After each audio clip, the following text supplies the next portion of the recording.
Today's box is eclectic. All different kinds of books. No specific genre at all.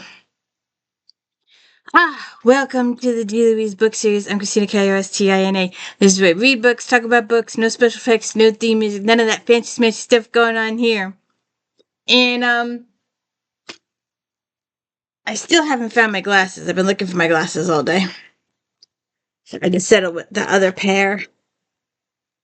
I don't know where my pink ones are. Saw them, yay! Ah,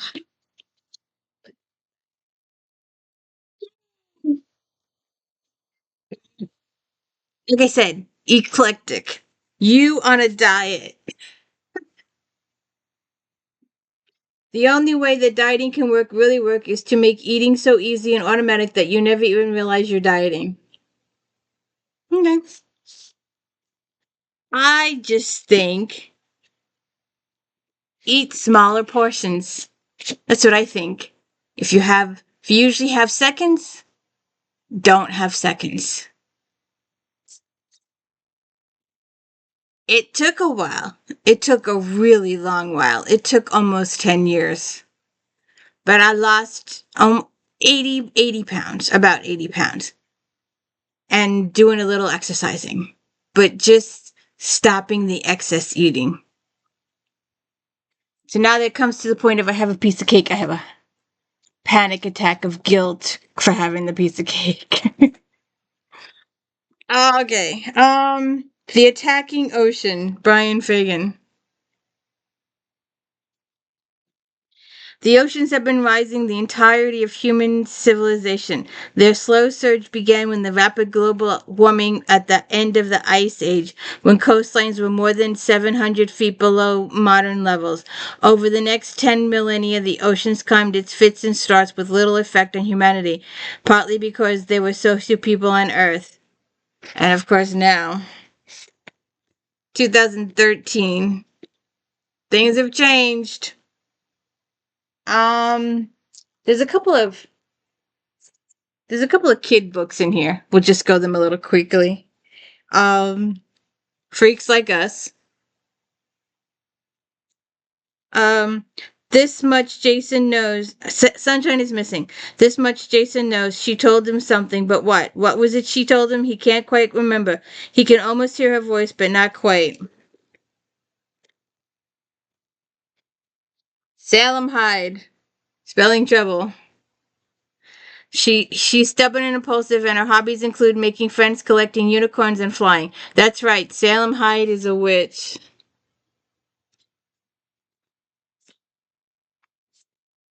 Giraffe. American Vignettes. Collection of footnotes to history. It is our pleasure to present you with a gift copy of American Vignettes, a collection of footnotes to history by John I. White. Prepared for Exxon Travel Club.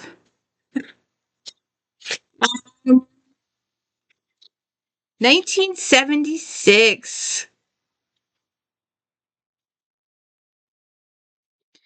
Viet,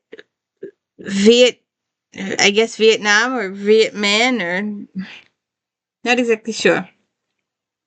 The truth about remembering war is the inability to be factual, accurate, or objective. No combat veteran is able to convey to a civilian what it's all about. It's impossible. Remember glimpses of war punctuated by actual truth. The memory of an incident is usually fragmented. Sometimes these fragments are long, but they are never whole. In fact, a war story that is too whole is usually suspect. Probably horrible to remember, and that's why the memory is scattered. Oh, another kid's book. Scaredy Cat, James Patterson. Who knew? When shelter cats Pasha and Poop move in with their new human family, they find themselves up against a ghostly bully. The scaredy cat demands they follow his rules, or he'll cause all kinds of trouble, knock over lambs, spill kitty litter, and even get them shipped back to the shelter. Ooh, how mean. Look how big this is. Slay. 25 cents? Need to take that off.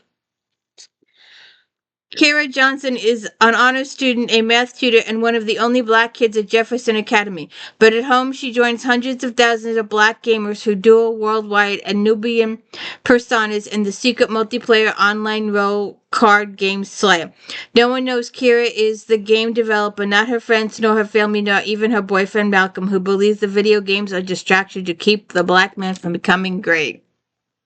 Okay. If she makes money, she's a millionaire by now.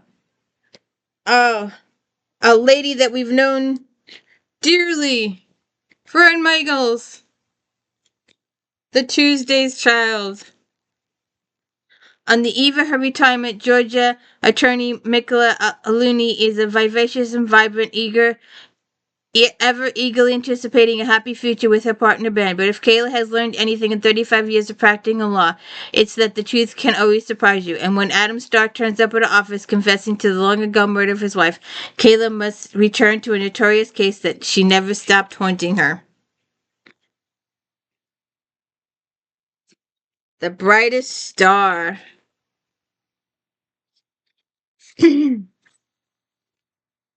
Lord, this child has written a whole bunch of books.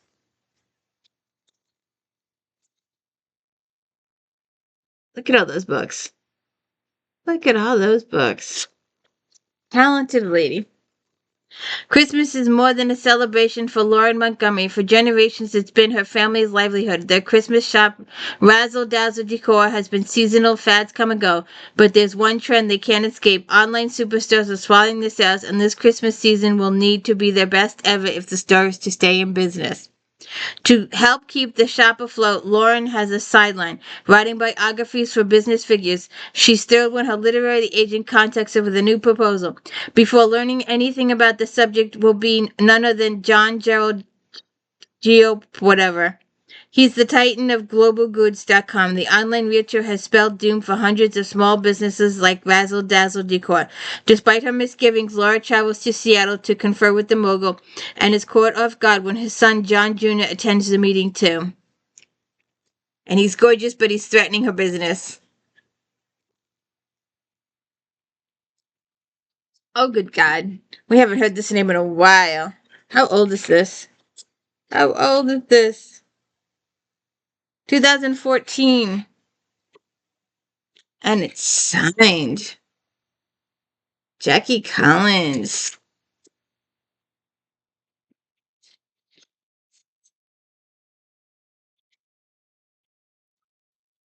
Who is Lucky Saint? She's a 15-year-old wild child who discovered her mother's murdered body floating in the family swimming pool when she was only 5 years old.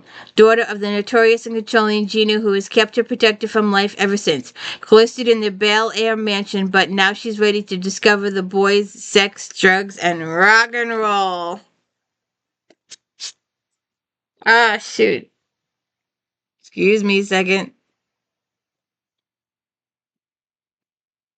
If you frequent this channel, you know I've got allergies. All times of year. The Tribes of PALOS Verdes, Joy Nicholson. Medina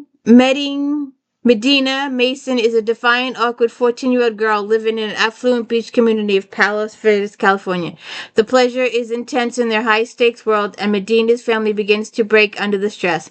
Her parents' marriage disintegrates, and her behavioral brother turns to drugs in order to cope. Medina goes to the ocean. See what happens. Finding Love at Home, Jerry E. Eicher. Let's see. Don't you hate it when they put the stickers above? How can you read what the book's about if they put the sticker on it? Let's see.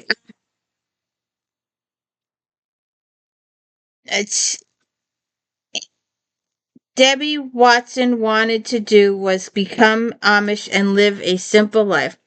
But when she was an Englisher moved in with her Amish neighbors, the Bella family had no idea the turmoil that lay ahead. Her motives were questioned, her parents weren't happy with her choice, and her hopes of marrying a nice Amish man and raising a family seemed unreachable.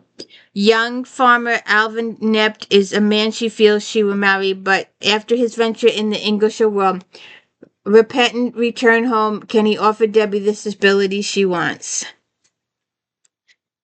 Let's see. Just wanna. Ah.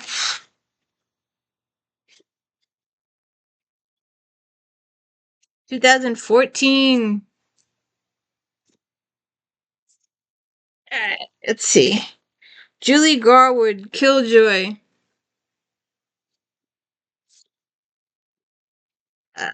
We got some crinkled papers here. Oh,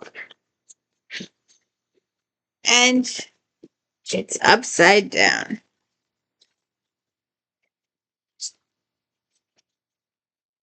Let's see. $25. They probably bought it at BJ's. When it comes to gripping novels of unrelenting suspense, Julie Garwood is in a class by herself. Avery Delaney has tried to put the past far behind her. Abandoned by her rapacious, conniving mother when she was only 3 days old, Avery was raised by her grandmother and beloved Aunt Carolyn. Then, when she was 11, she witnessed her grandmother's violent death before Avery herself was shot and left for dead. Miraculously survived, the man responsible serving time in Florida prison.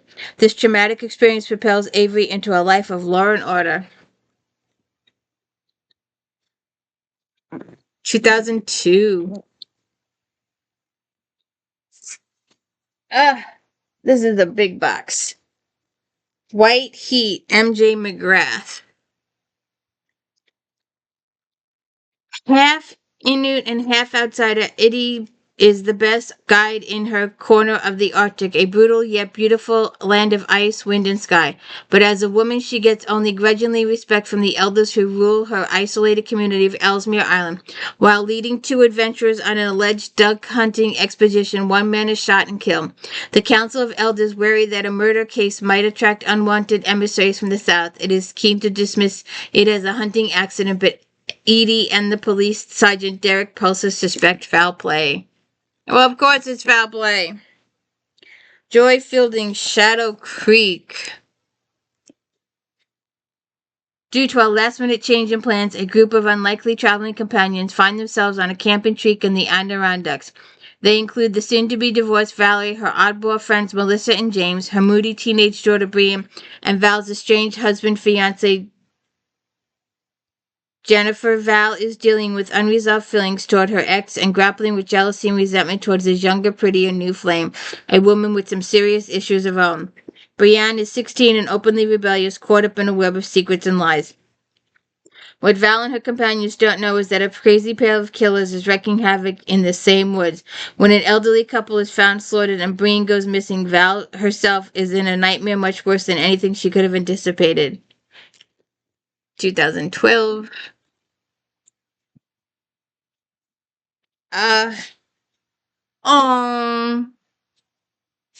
When Passion Rules. Joanna Lindsay.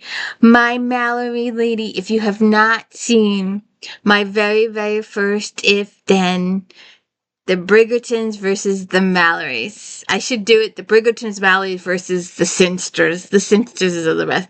The Mallorys are fun though. But, because the Mallorys is a small group and the Bridgertons was a small group. But the Sinsters go on forever. There are so many Sinsters. Go check those out. Forced into fleeing Napoleon's rampaging army on the continent, orphaned Elena Farmer and eccentric guardian make a new home for themselves in London. There, Elena enjoys every privilege a daughter of nobility could hope for, plus an education fit for a queen. Now, on the eve of her debut into London society, she learns the shocking secret of her birthright. Can it be true? Is she really the lost princess of European king of Lubinia?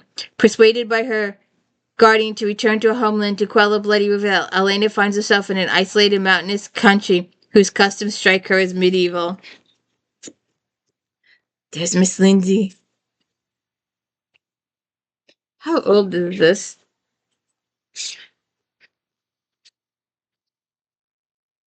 (2011). The White, Deborah Larson. This is the voice of Mary Jemison, who in 1758, at the age of 16, was taken by Shawnee raiding party from a home in near what would become Gettysburg, Pennsylvania. In this intimate reimaging of her life, Mary endures the brutal scalpings of her parents and siblings and is given two Seneca sisters who treat her as their own, a symbolic replacement for the brother they lost to the white colonists. Renamed Two Falling Voices, she gradually becomes integrated with her new family, learning to assist with the hunt and to cultivate corn.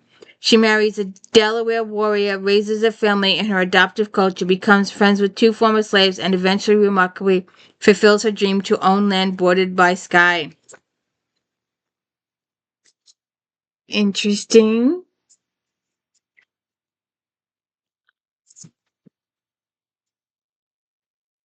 Ah, these things are heavy. Ah, the Bourne collection. Objective. Facing down mercenaries in Africa, Jason Bourne witnesses the death of an art dealer named Tracy Atherton. Her killing dredges up snatches of Bourne's impaired memory, in particular the murder of a young woman on Bali who entrusted him with a strangely engraved ring, an artifact of such powerful significance that people have killed to obtain it. Now he's determined to find the ring's owner and purpose, but Bourne never knows what terrible acts he'll discover he committed when he digs into the past. Let's see, what year is this? 2010. Still good now. Still good. And really good condition, too.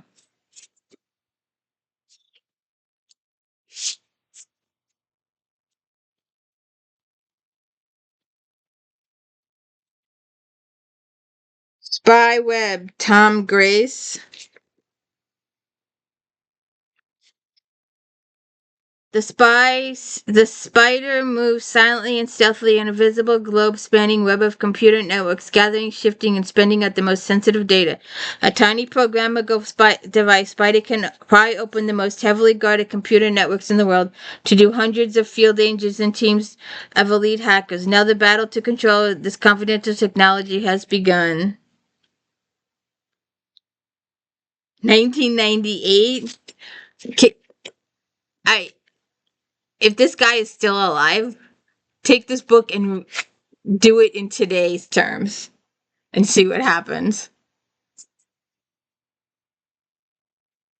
Uh,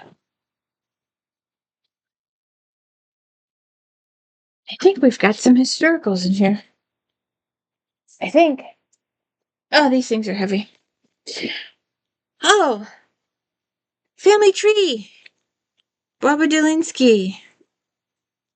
Dana Clark has always longed for the stability of home and family. Her own childhood was not an easy one. Now she's married a man who she adores who is from a prominent New England family, and she's about to give birth to her first child. But what should be the happiest day of her life becomes her world falls apart. Her daughter was born beautiful and healthy, but no one can help noticing the African American traits in her appearance. Oops. But that's happened. There's got to be something in her tree. 2007. Ha!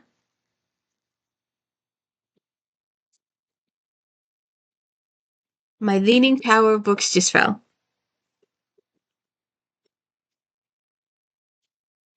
Just pick those up. Okay. Um, Suzanne Closanti, Forever in Love. Um, Sadie, Darcy, and Rosanna are facing a bittersweet ending to a summer filled with amazing adventures, personal challenges, and finding love when they least expect it. Sadie's brother is back in New York City, forcing Sadie to confront the shared trauma from their past. Darcy looks like she has her act together, but behind her polished exterior is a girl unraveling. Rosanna's boyfriend might still be in love with his ex as the day camp where Rosanna is counseled. She recognizes the abuse of her past in a girl who needs her help. Okay. I Will Send Rain, a novel Ray Meadows. Mulehead, Oklahoma, 1934. Annie Bell looks up from the kitchen sink to see the black clouds swelling against the horizon.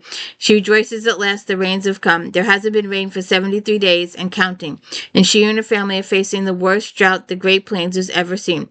But when the storm proves even more dangerous than the parched weather before it, Annie realizes that their troubles are far from over. Suddenly, dust is in Annie's hair, covering the windowsills, in the pie resting on the counter, in the corners of her children's dry, cracked lip. As the famine of the early Dust Bowl forces their neighbors to abandon their homesteads one by one, Bells hang on to Mulehead and the only life they've known. Annie's teenager Bertie hitches her own heart to the boy next door with devastating consequences.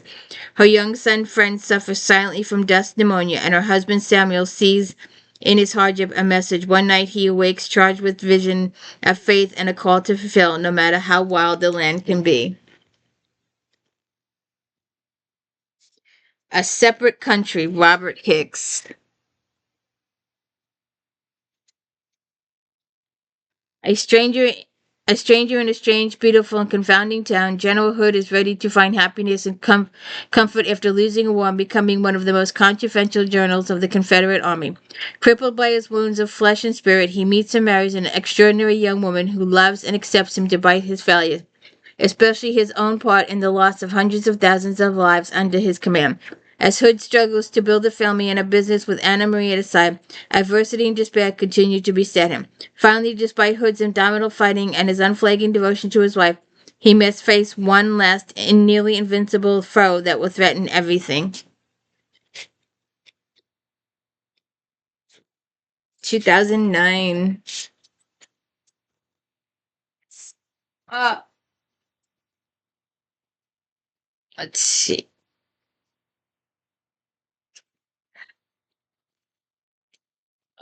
Let's. Oh,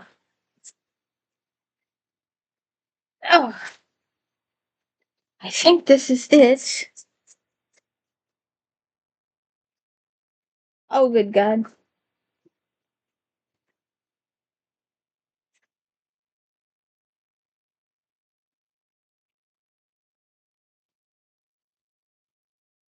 You, if you haven't seen my video, go watch my video. I think this is the original. I'm not exactly sure. Michael Connelly, a Bosch novel, The Black Ice. When a body is found in a hotel room, reporters are soon all over the case. It appears to be a missing LAPD narcotics detective gone bad. The police are quick to declare the death a suicide, but Detective Harry Bosch is not sure. Working the case, Harry is reminded of the primal police rule he learned long ago. Don't look for the facts, but the glue that holds them together. Soon he's making some very dangerous connections, leading to a bloody string of murders that wind from Hollywood Boulevard to the back alleys of the border. Somewhere. I think we need some tape here. Harold Robbins, The Predators. 5 decades, Harold Robinson has been celebrated worldwide as our country's #1 storyteller. Drawing on his own early years in New York's Hell's Kitchen, The Predator sizzles with great authenticity and the harsh sensuality of Robin's early work, particularly Never Love a Stranger and A Stone for Danny Fisher. Returning to his years in Hollywood with Howard Hughes and Universal Studios, his travels through Cannes, Rome, Rio, and the Caribbean. It's The Predator. Small Miracles, Edward Lerner. The Replicators! The Replicators, Stargate. Garner Nanotechnology builds a nano-enhanced protective suits and first-aid nanorobotics, cutting stuff just beginning to be shown to potential customers. When engineer Brent Cleary demonstrates the gear while on police ride, it saves him from a pipeline explosion that kills hundreds, and the army takes notice.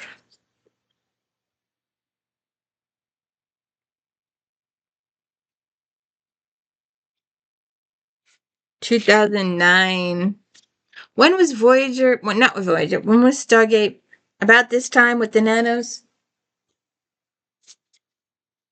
Guy Cavalcade, The Last Light of the Sun. Seems to be a series.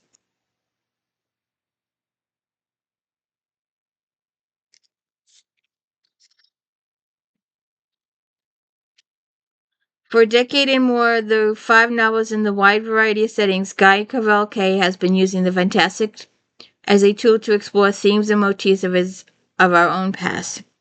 The setting is the Northernlands, the cold lands of mist and myth. For decades they have echoed to clash of weapons, sea raiders' cries, the coming of warriors from Vinmark in their dragon-sprowed ships. But times can alter and seemingly irresistible forces fall. Those who live through changing times seldom know they are its agents, but some men and women do play a role. Owen could be one. Young, impulsive, head full of song and a fighter spirit, his life is shattered at the hands of the raiders. He's consumed by the need for revenge.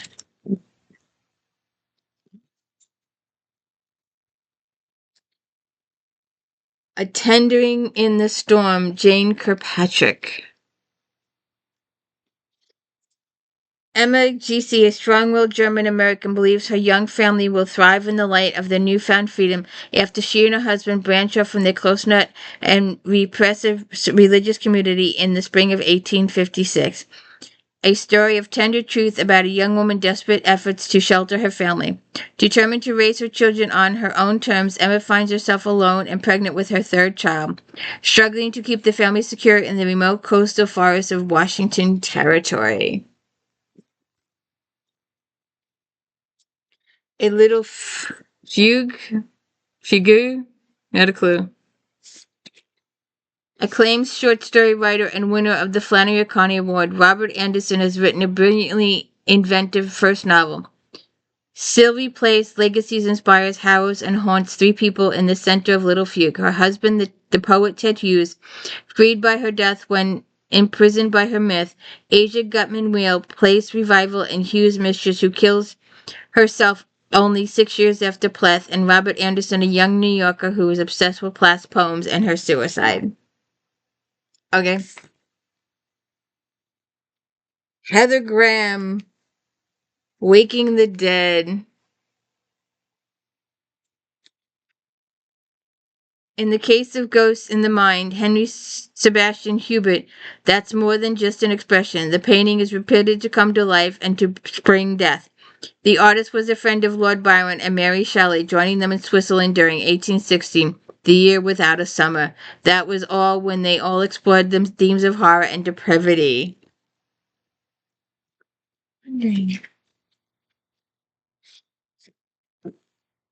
And our final book, Iris Johansen, No One to Trust. He is the most terrifying of killers, ruthless, cunning, charismatic, and he has the means to get whatever he wants. And what Rico Chavez wants is Elena Kyla, and he wants her dead. Trained as an assassin by the military, Elena doesn't need anyone to survive. But now she finds herself on the run from one dangerous man, turning to another for help. And that was this eclectic box. We went from dieting to Amish to murder mysteries to a little historical. It was an eclectic box. What did you think? Have a good one.